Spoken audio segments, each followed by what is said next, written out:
My name is Pavs Pillay. I am currently the manager within the WWF South African Marine Program for the WWF SASSI program, which stands for the Southern African Sustainable Seafood Initiative.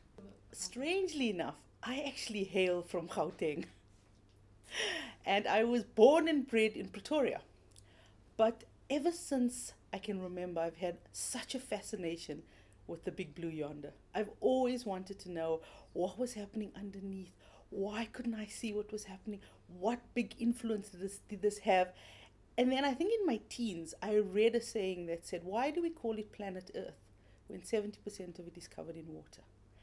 And that just stuck with me forever. And as I grew and I started going to university and we did our first kind of module in the ocean. I mean, when you go to WITS, you know, the ocean curriculum is like 2 weeks. And I was hooked. You know, just on those 2 weeks, I fell in love with the ocean. And I actually made it almost like my mission to become a marine scientist. And that's where I felt. The most important thing is, as a South African Indian, I then started connecting the dots where I realized how much seafood Indian people actually eat. And at every Diwali, every festival, we had seafood, even though I was based in Gauteng, on the table.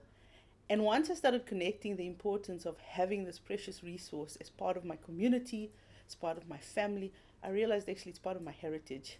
And I have a responsibility, and I owe it to the oceans to give back.